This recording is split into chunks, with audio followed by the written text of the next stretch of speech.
모시 사건이 있은 지 며칠이 지난 어느 새벽이었습니다. 새벽이 가시고 마당에 햇살이 깔리던 무렵 막둥이 머리에 둘렀던 천을 풀고 마당 한쪽 평상에 앉아 있었습니다. 손에는 작은 종이 한 장이 펼쳐져 있었습니다.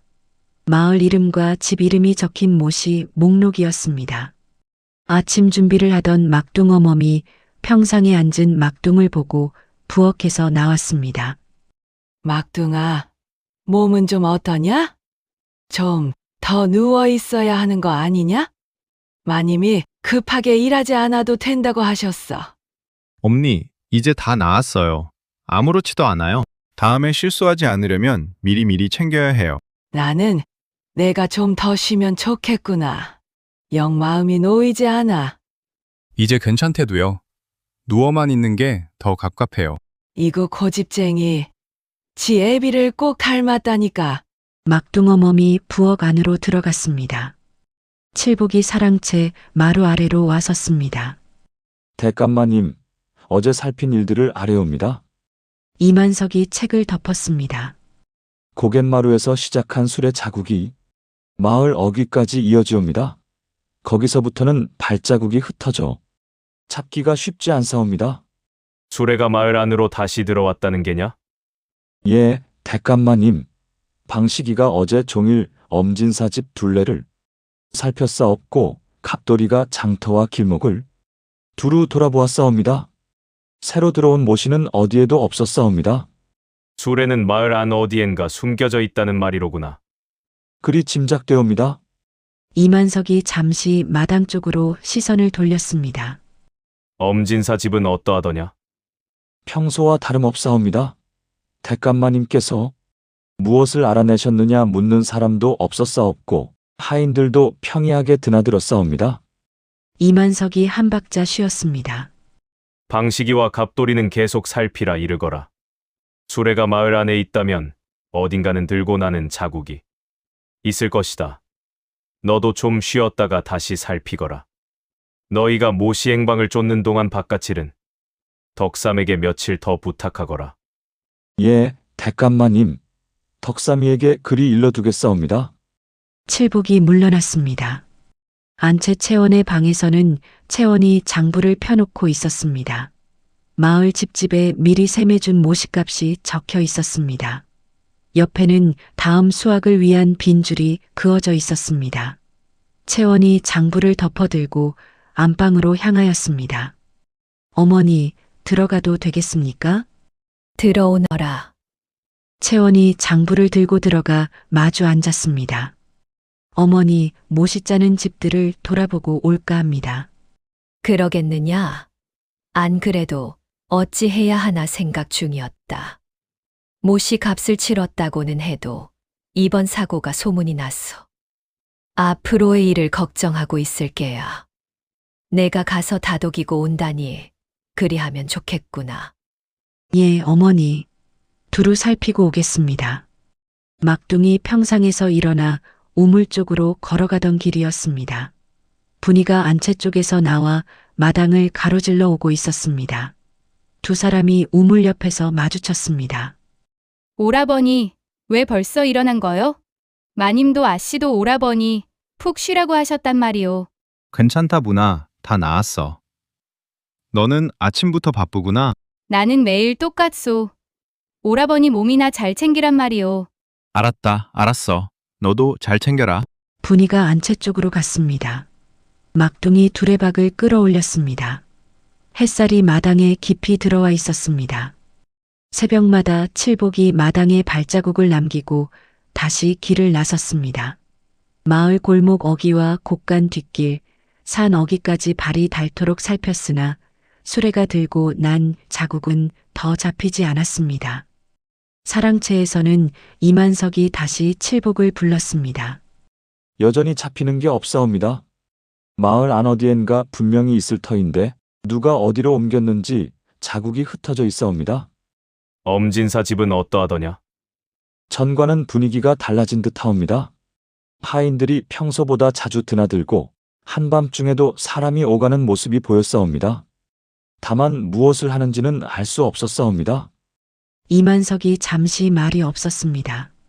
평온하던 집이 갑자기 분주해진다는 것은 마음이 다급해졌다는 뜻이다. 그자가 자신만만하게 비웃고 있을 때보다 지금이 더 위태로울 수도 있다. 그리 짐작되옵니다. 방식이와 갑돌이는 한 발 물러서 살피라 하거라. 너희가 너무 가까이 들어가면 저쪽이 더 단단히 숨길 것이다. 예, 대감마님. 칠복이 고개를 숙이고 마루를 내려와 다시 마당으로 향하였습니다. 채원이 마을을 두루 돌아보고 들어왔습니다. 분이도 곁에 함께 있었습니다. 안방에서 순례에게 다녀온 일을 아뢰었습니다. 모시를 짜는 집들을 모두 돌아봤습니다. 다행히 그들의 불안이 그리 크지는 않았습니다. 모시값을 제대로 치러주었으니 그 점은 감사하다고 하는 이가 대부분이었습니다. 다만 다음 거래도 안전하게 진행될 수 있을지 묻는 이가 두어 명 있었습니다. 당연히 걱정들 하겠지. 내가 잘 일러두었겠지. 그래, 모시품은 어떠하더냐? 이번 수확은 결이 곱고 색이 균일합니다. 신서방네와 김서방네는 솜씨가 좋아서 가장 좋은 모시가 나올 것 같습니다. 잘 되었구나. 고생 많았다. 이후 일정은 막둥이에게 잘 진행하라고 일러두겠습니다. 그래, 그리하거라. 순례가 잠시 채원을 바라보았습니다. 영웅이도 많이 좋아졌더구나. 내가 고생이 많았다. 아닙니다, 어머니. 서방님이 글 공부 틈틈이 체력 단련도 하고 식사도 잘하고 있습니다. 곧 체력을 회복할 것입니다. 내가 어련히 알아서 잘하겠지만 어려서부터 몸이 약한 아이니 계속 신경 쓰거라. 예, 어머니.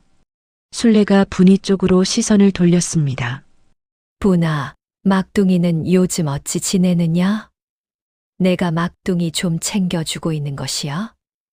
마님, 막둥 오라버니는 제 말을 듣지 않습니다. 누워있으라 해도 답답하다며 계속 일을 하고 있습니다. 모씨는 자기 일이라며 어찌나 고집이 센지 제가 어쩌지 못하옵니다. 그래, 분이가 많이 속상하겠구나. 순례와 채원이 서로 마주보며 싱긋 웃음을 주고받았습니다. 같은 무렵 엄진사 집 안방. 엄진사가 마주 앉은 하인을 향해 입을 열었습니다. 이대로 두면 더 위험하겠다. 이만성내 하인들이 마을을 뒤지고 다닌다 하였지? 그래봐야 찾지는 못하겠지만 그렇다고 계속 그리 둘 수는 없을 터이다. 예, 나리. 어찌할까요? 분부만 내려주십시오. 즉시 시행하겠습니다. 내일 새벽에 출발하거라. 이만석이가 거래하려던 상단이 아직 모씨를 구하지 못해서 안달이 났을 것이다. 우리가 들고 가면 두말 않고 받을 것이다. 혹시 모르니 망설이거든 시세보다 조금 낮춰 부르거라. 마다하지 않을 것이다. 예, 나리. 그리하겠습니다. 이만석이가 사람을 심어 놓았을 수도 있으니 힘쓰는 놈들로 충분히 데려가거라. 하인이 고개를 숙이고 물러났습니다. 새벽이 채 가시기 전 마을 외곽의 외딴 헛간에서 수레 2대가 모습을 드러냈습니다. 엄진사가 빼앗은 모시를 숨겨두었던 곳이었습니다. 수레에는 모시 자루가 가지런히 실려 있었고 힘 좋은 하인 너덧이 좌우로 둘러섰습니다. 고갯마루 너머 상단까지는 한나절 거리였습니다. 해가 중천에 오를 무렵 상단에 닿았습니다. 상단의 큰 마당에는 여러 보부상이 짐을 풀고 들이고 있었고 한쪽 처마 아래에서는 객주가 장부를 펴고 있었습니다. 엄진사 집의 우두머리 하인이 객주에게로 다가갔습니다. 객주 어른, 긴히 말씀드릴 일이 있어 왔습니다. 무슨 일이요? 저희가 모시 18피를 가져왔습니다. 한꺼번에 받아가실 분이 마땅찮아 이리 찾아왔습니다. 객주가 잠시 하인을 바라보았습니다. 처음 보는 얼굴이었습니다. 어디서 오셨소? 건넛 고을에서 왔습니다.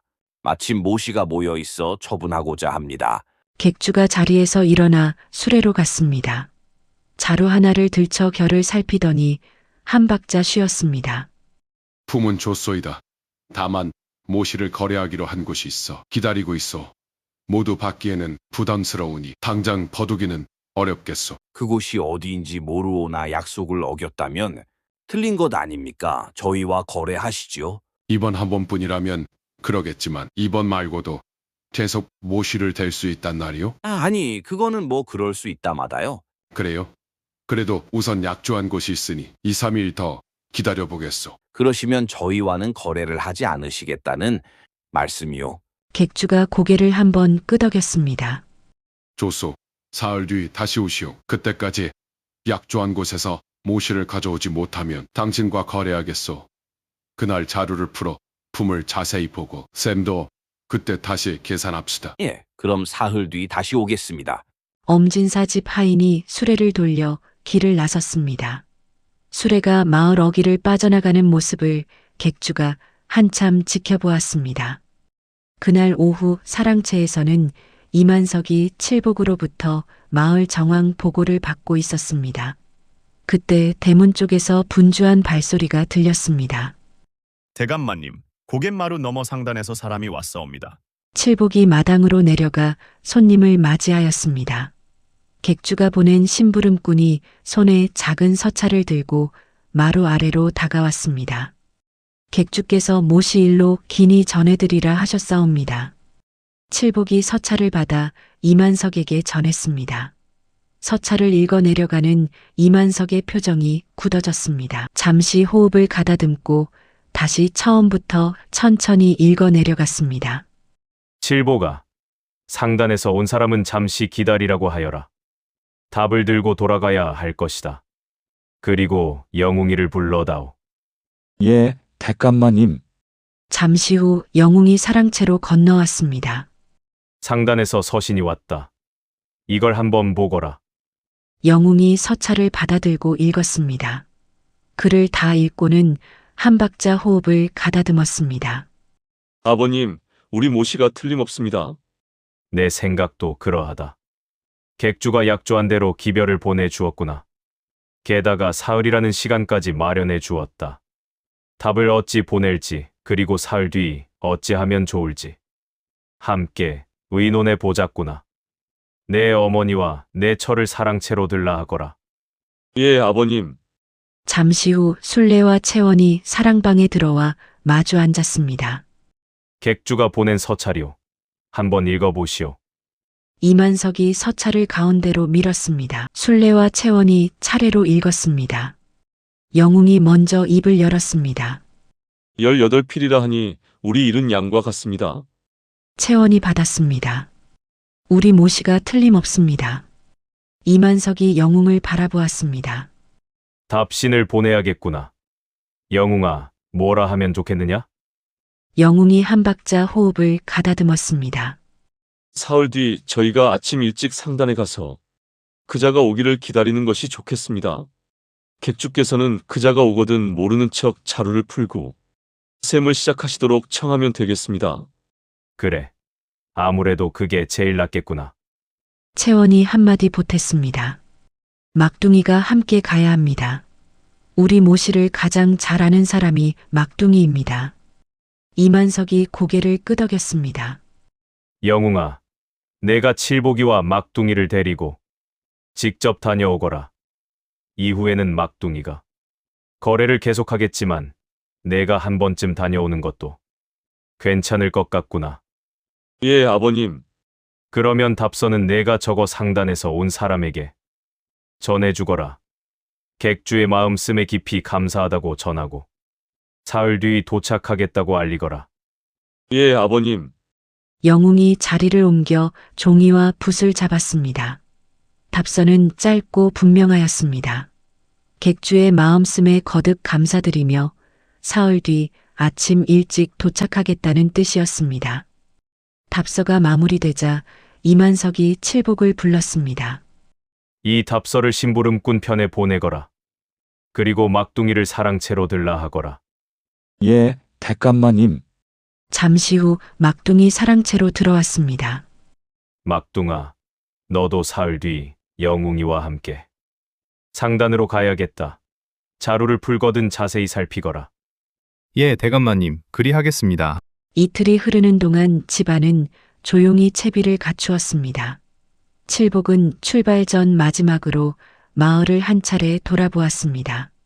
외딴 헛간 쪽으로 사람들이 들락거리는 자국이 보였으나 섣불리 손대지 않고 눈으로만 살폈습니다. 안방에서는 순례와 채원이 영웅과 함께 앉아 의논을 보태었습니다. 그 자가 혼자 오지는 않을 게다. 사람 여럿을 데리고 올 가능성이 크니 객주께 청하여 상단 사람들도 함께 자리하도록 미리 손을 써 두라 이르거라. 모씨를 우리 것이라 가려내어도 그 자가 무력으로 빠져나가려 들 수 있다. 예, 어머니. 그리하겠습니다. 채원이 한마디 더 보탰습니다. 가시는 길에 막둥이도 살펴주십시오. 책임감에 나서기는 하지만 아직 몸도 성치 않고 더구나 빼앗긴 모씨를 되찾으러 가는 길이니 부담감도 클 것이옵니다. 그리하겠소. 약속 전날 새벽이었습니다.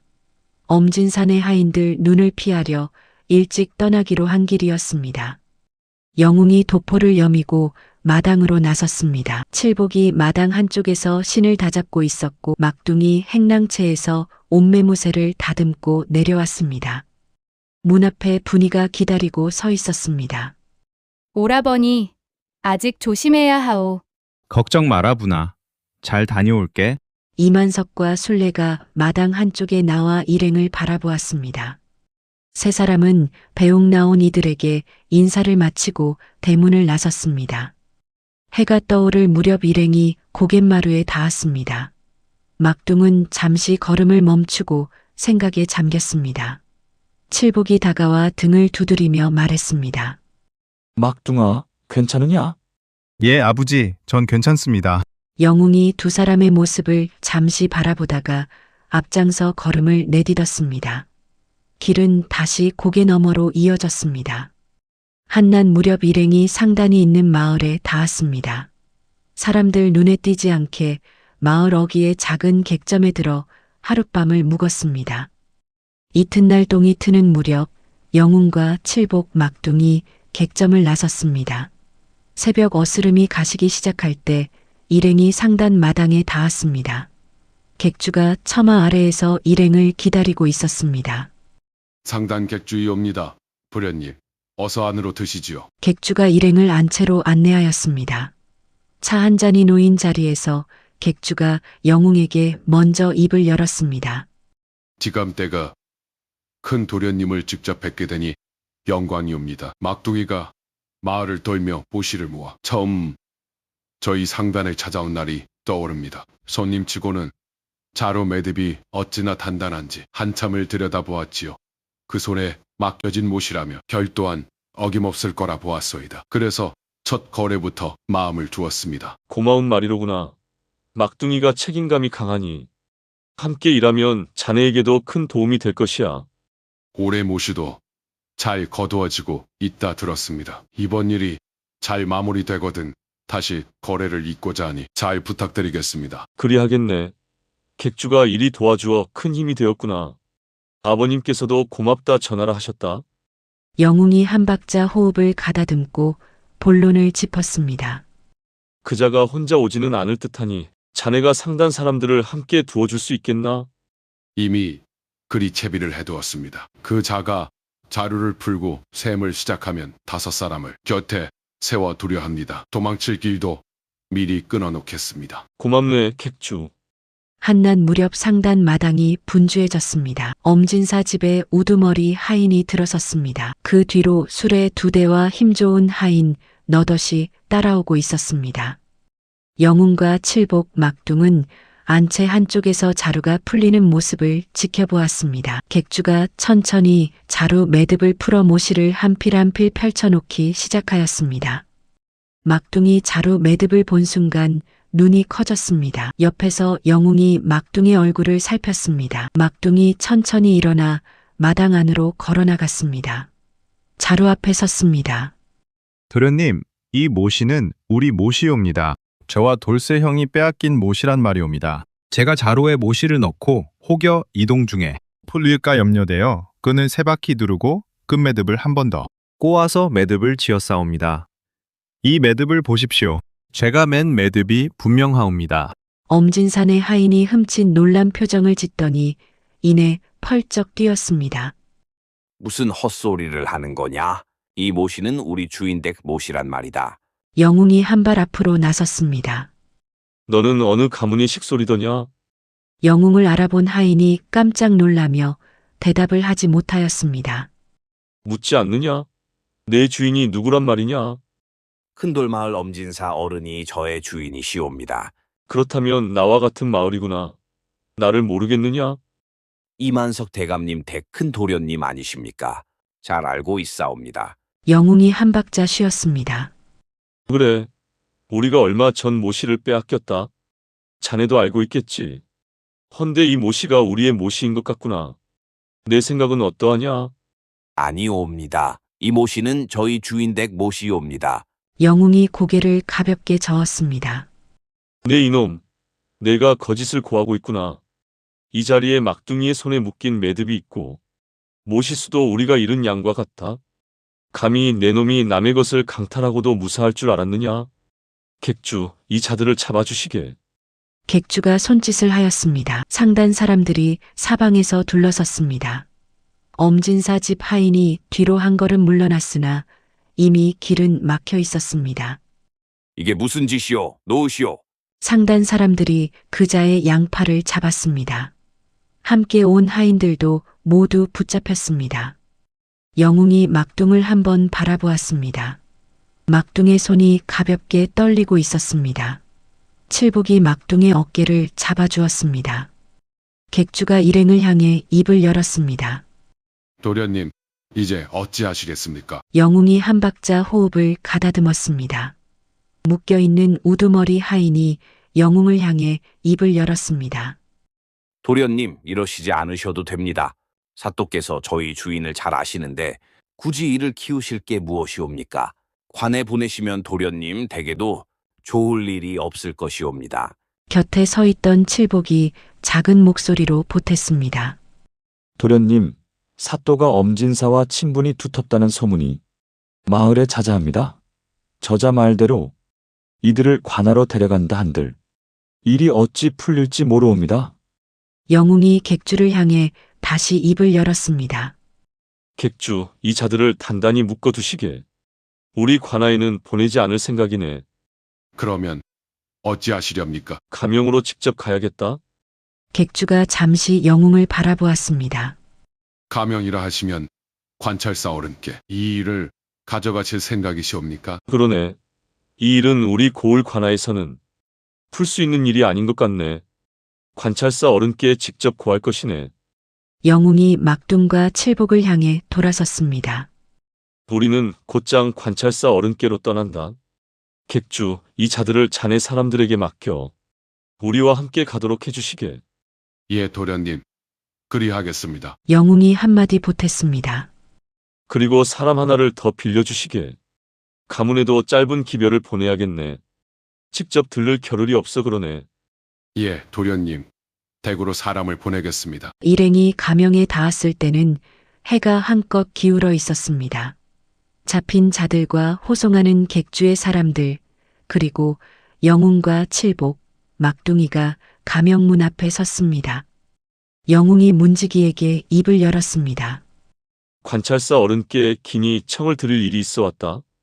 큰돌마을 이만석 대감댁 큰아들이 직접 고할 일이 있다고 전하거라. 문지기가 잠시 영웅을 살피더니 안으로 들어갔습니다. 잠시 후 다시 나와 일행을 안으로 안내하였습니다. 가명의 넓은 마당에 일행이 들어섰습니다. 잡힌 자들은 한쪽에 묶어두고 영웅과 칠복, 막둥이가 관찰사 앞에 섰습니다. 관찰사가 자리에 앉아 영웅을 바라보았습니다. 잠시 영웅의 얼굴을 살피더니 한 박자 멈추었습니다. 자네가 이만석 대감의 아들이라 하였는가? 예, 관찰사 나으리. 큰아들 영웅이라 합니다. 관찰사가 한 박자 멈추더니 입가에 옅은 미소가 잠시 어렸습니다. 고할 일이 있다고? 어디 들어보자꾸나. 영웅이 한 박자 호흡을 가다듬고 사건의 경위를 짚었습니다. 이야기가 진행될수록 관찰사의 눈빛이 점점 날카로워졌습니다. 엄진사라면 큰돌 마을 그 양반 말이로구나. 예, 관찰사 나으리. 관찰사가 잠시 호흡을 가다듬고 곁에 선 형리에게 명을 내렸습니다. 잡힌 자들을 따로 묶어두고 한 명씩 들이거라. 우두머리부터 시작하자. 예, 영감마님. 형리들이 우두머리를 끌어와 마당에 세웠습니다. 관찰사가 우두머리를 향해 입을 열었습니다. 네가 끌고 온 못이 18필이 너희 주인 집 못이라 하였다고? 그래. 그 못이는 어디에서 난 것이냐? 너희 주인이 산 것이냐? 산 물건이라면 누구에게 산 것이냐? 내 너희 모두에게 물을 것이다. 사실대로 고하면 죄가 가벼워질 것이요. 거짓을 고하면 그 죄도 함께 물을 것이다. 우두머리가 잠시 머뭇거리다가 입을 열었습니다. 죽을 죄를 지었사옵니다. 저희 주인의 명을 받아 한 일이옵니다. 내 주인이 누구더냐? 큰돌마을 엄진사이옵니다. 못이는 어디에서 난 것이냐? 저기 막둥이가 가지고 가던 것을 빼앗아 싸옵니다. 죽을 죄를 지었사옵니다. 내 주인이 시켰단 말이지. 거짓 없는 사실이더냐? 예, 사실이옵니다. 주인이 모시를 빼앗으라고 시켰사옵니다. 관찰사가 고개를 한번 끄덕였습니다. 큰돌마을 이만석 댁 사랑채. 영웅이 보낸 첫 서신이 도착하였습니다. 그간의 사정이 담겨 있었고 서신을 가져온 형리에게 1000조각을 보내 달라는 요청이 있었습니다. 아버님, 어머님, 막둥이가 일 처리를 꼼꼼하게 하더니 이번에 큰 도움이 되었습니다. 그래, 그렇구나. 헌데 기어이 엄진사가 벌인 일이 맞단 말이구나. 어찌 사람이 그럴 수 있단 말이냐? 영웅이가 함께 있으니 크게 걱정할 일 없을 것이오. 좀 더 기다려 보십시다. 만석이 한 박자 호흡을 가다듬고 채원에게 일렀습니다. 새아가는 지난번에 넣어둔 1000조각을 챙겨 형리에게 건네어 보내주거라. 그리고 돌쇠와 막둥어멈에게 일러 칠복이와 막둥이가 며칠 늦을 것이라 전하고 집안일을 잘 살피라 전하거라. 예, 아버님. 그리하겠습니다. 채원이 자기 방으로 가서 1000조각을 들고 나와 형리에게 건네었습니다. 다음 날 아침 가명마당에는 다시 조사가 진행되고 있었습니다. 영웅이 관찰사를 향해 입을 열었습니다. 나으리 어제 저희 집에서 1000조각 2개를 가져오게 하였사옵니다. 하나는 며칠 전 저희 집 곳간에 불을 지른 자가 떨어뜨린 것이 없고 또 하나는 저희 집 하인들이 모시를 빼앗길 때 떨어져 있던 것이옵니다. 잡힌 자의 옷자락에 맞춰 보아 주십시오. 관찰사가 곁에 선 형리에게 명을 내렸습니다. 1000조각을 잡힌 자의 옷에 대어 보거라. 예, 영감마님. 형리가 어젯밤에 가져온 1000조각을 잡힌 자의 옷자락 기운 부분에 가만히 대어 보았습니다. 결과 색이 어김없이 맞아떨어졌습니다. 영감마님, 1000조각이 딱 맞아 떨어지옵니다. 관찰사가 잡힌 자를 향해 입을 열었습니다. 네 이놈, 너는 이 1000조각이 무엇인지 알렸다? 잡힌 자의 얼굴이 굳어졌습니다. 영웅이 한 박자 쉬고 다시 입을 열었습니다. 누구의 시킴이었느냐? 사실대로 고하라. 잡힌 자가 한참을 머뭇거리다가 입을 열었습니다. 주인 어른의 명이옵니다. 저희가 곳간에 불을 지르고 모시를 모두 태워버리라 분부받았사옵니다. 관찰사가 곁에 선 형리에게 명을 내렸습니다. 엄진사 본인을 즉시 잡아들이거라. 그 집의 다른 식솔들도 한 명도 빠짐없이 데려오너라. 예, 영감마님. 영웅이 칠복을 한쪽으로 불러 일렀습니다. 칠보가 너는 가문으로 돌아가 자세한 사정을 아버님께 아뢰어라. 막둥이와 나는 여기 머물며 조사가 풀려가는 모습을 지켜보아야겠다. 예, 도련님. 그리하겠습니다. 칠복이 가명을 나섰습니다. 그 이튿날 형리들이 엄진사와 그 댁 식솔들을 가명으로 끌고 왔습니다. 엄진사는 묶인 손으로 마당에 들어서면서도 큰 소리를 쳤습니다. 이게 무슨 짓인가? 내가 양반이건을 어찌 이리 함부로 끌고 오는 게야? 관찰사가 자리에 앉아 엄진사를 바라보았습니다. 엄진사, 너의 식솔들이 이미 자백하였다. 모시를 강탈한 것도 곳간에 불을 지르려 한 것도 너의 명이라 하더구나. 그자들이 거짓을 고하고 있는 것이옵니다. 저는 모르는 일이옵니다. 두고 보면 알 일이다. 형리, 엄진사를 옥에 가두거라. 예, 영감마님. 형리들이 엄진사를 감옥으로 끌고 갔습니다. 며칠 동안 가명마당에서는 잡힌 식솔들에게 추가 신문이 이어졌습니다. 곳간에 불을 지른 일, 고갯마루에서 모씨를 빼앗은 일 모두 엄진사의 명이라는 자백이 거듭되었습니다. 뒤이어 마을 사람들이 한 사람씩 가명마당에 섰습니다. 큰돌 마을 박서방이라 하옵니다. 작년에 엄진사 어른께 잠시 빚을 졌사온데 이자를 한 달 사이에 2배로 올리고 또 올리시어 도저히 갚을 수 없는 빚이 되었사옵니다. 그러더니 갚지 못한다 하시며 저희 가족이 붙이던 땅을 다 빼앗아 가셨사옵니다. 아랫마을 사는 김가희옵니다. 제 아우가 엄진사댁 마당에서 매질을 당하고 며칠 만에 죽었사옵니다. 진사 어른 말씀을 한번 거스른 일로 매질이 시작되었사온데 아우가 기절할 때까지 멈추지 않았사옵니다. 엄진사댁에서 부엌일을 보는 천한 종이옵니다. 얼마 전 진사나리께서 저를 겁탈하려 하셨사옵니다. 안방마님께서 보시고 멈추지 않으셨다면 저는 어찌 되었을지 모르옵니다. 같은 일을 당한 사람이 한둘이 아니었습니다. 관찰사가 듣는 일마다 표정이 점점 무거워졌습니다. 큰돌마을 이만석 댁 사랑채. 그 사이 칠복이 가문에 돌아와 있었습니다. 영웅이 보낸 2번째 서신을 들고 왔습니다. 엄진사가 잡혀 가명에 끌려왔으며 그동안 엄진사에게 당한 마을 사람들의 증언이 줄줄이 이어지고 있다는 내용이었습니다. 만석이 글을 다 읽고 한숨을 내쉬었습니다. 엄진사에게 당한 사람이 마을에 한둘이 아니었구나.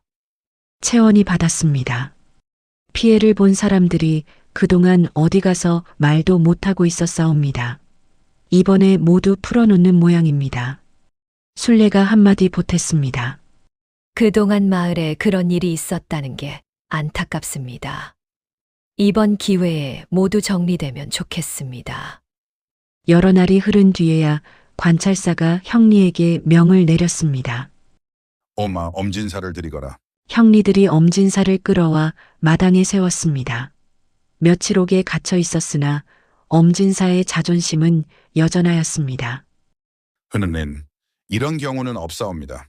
어찌 무고한 사람을 며칠씩이나 가두어 둔단 말입니까? 관찰사가 한 박자 호흡을 가다듬고 입을 열었습니다. 엄진사, 너의 식솔들이 이미 모든 일을 자백하였다. 곳간 방화, 모시 강탈, 마을 사람 땅 빼앗기, 농부 매질, 하녀의 일까지. 같은 일을 고한 사람이 한둘이 아니다. 어찌 다 거짓이라 우길 수 있단 말이냐. 엄진사의 얼굴이 굳어졌습니다.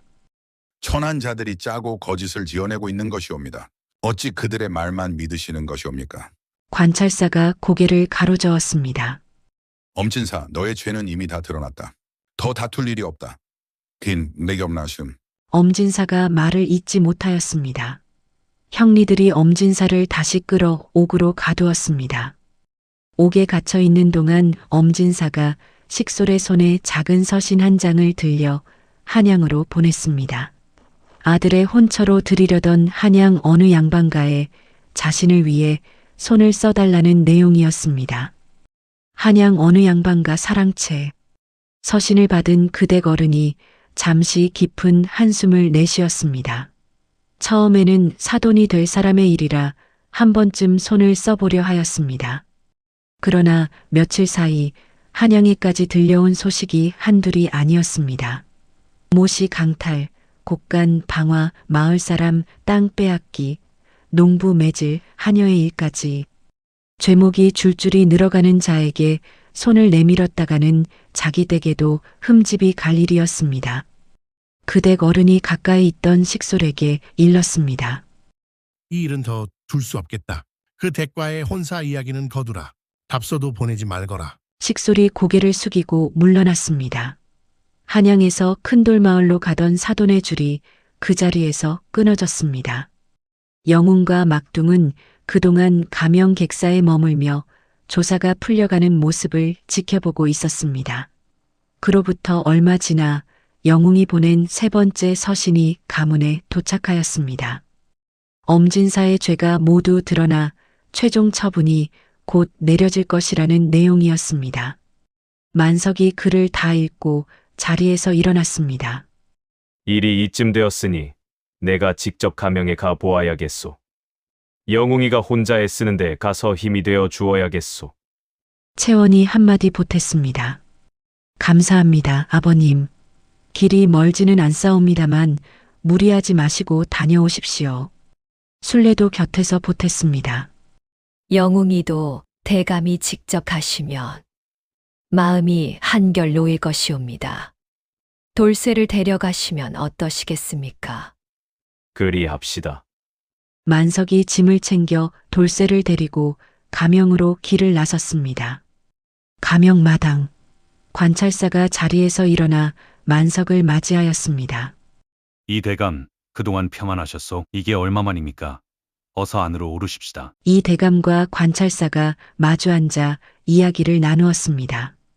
한양에서 헤어진 지가 벌써 5년이 넘었습니다. 세월이 그렇게나 흘렀습니까? 관찰사 영감님이 되셨습니다. 이 대감이 낙향하신 뒤로 나 또한 한양 사정이 한결 쓸쓸했답니다. 한양에 계실 적에 큰 아드님 걱정이 크셨는데 이번에 보니 괜한 걱정이셨습니다. 아주 듬직한 아드님을 두셨습니다. 부끄럽소이다. 이번 일로 큰 신세를 졌소이다. 저희 아이가 영감께 무례하지나 않았는지 걱정입니다. 무례라니 당치하는 말씀이요. 거짓을 짓는 자에게 한 발도 물러나지 않더이다. 이 대감과 똑같더이다. 그렇습니까? 저와 똑같습니까? 하하. 영웅이 곁에서 잠시 고개를 숙였습니다. 만석이 영웅의 어깨에 손을 가만히 얹었습니다. 만석이 자리에서 일어섰습니다. 이제 그만 집으로 돌아가야겠습니다. 처부는 영감 어른께 맡기겠소이다. 잘 다녀가시오. 이 대감, 결과는 곧 소식으로 보내드리겠소이다. 만석과 영웅, 막둥, 돌쇠가 가명을 나섰습니다. 큰돌마을 이만석 댁 사랑채. 만석과 영웅, 막둥, 돌쇠가 마당에 들어섰습니다. 칠복이 먼저 마당으로 나와 일행을 맞이하였습니다. 막둥과 칠복이 서로를 바라보며 옅게 웃음을 주고받았습니다. 순례와 채원이 뒤따라 마당으로 나와 일행을 맞이하였습니다. 부엌에서는 막둥 어머니 분이를 옆에 두고 마당으로 종종 걸음을 옮겨 나왔습니다.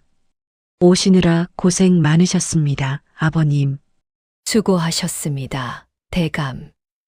영웅아, 수고했다. 막둥 어머니 막둥의 손을 잡고 한참을 그대로 있었습니다. 그러더니 어깨를 한번 두드렸습니다. 무사히 돌아왔구나. 잘 다녀왔다. 예, 엄니. 걱정 끼쳐 죄송합니다. 분이가 막둥을 향해 한마디 보탰습니다. 오라버니, 이제 다 끝났는가? 끝났다, 분아. 영웅이 채원을 향해 잠시 시선을 두었습니다. 채원이 가볍게 고개를 끄덕였습니다. 얼마 지나 가명에서 처분 소식이 가문에 전해졌습니다. 엄진사는 직첩이 거두어지고 재산이 몰수되었으며 농부 매질로 인한 사망 등 무거운 죄는 한양 형조의 장계로 올라가 더 무거운 처분을 기다리게 되었다는 내용이었습니다. 식솔들은 도형에 처해졌고 박서방을 비롯한 마을 사람들의 빼앗긴 땅은 본디 주인에게 돌려졌으며 사또도 파직되어 새 사또가 곧 부임할 것이라 적혀 있었습니다. 이어 가명에서 빼앗겼던 못이 18피를 이만석 대감댁으로 보내왔습니다. 모씨는 상단에 무사히 전달되었고 약조한 날보다 많이 늦어진 점과 객주의 도움에 감사하는 의미로 값을 내려 거래하였습니다. 빼앗긴 땅을 되찾은 박서방을 비롯한 마을 사람들이 가문에 인사를 오기 시작하였습니다. 만석이 사랑채 마루에 앉아 마당을 한 바퀴 둘러보았습니다. 마을이 다시 조용해지겠구나. 모씨도 곧 거두러 다닐 수 있을 것이다. 예, 아버님. 다음 거래도 차근히 준비하겠습니다. 막둥이가 마을을 다시 돌고 있사옵니다. 해가 마당에 깊이 들어와 있었습니다. 또 하나의 한판이 한 매듭에 풀렸습니다.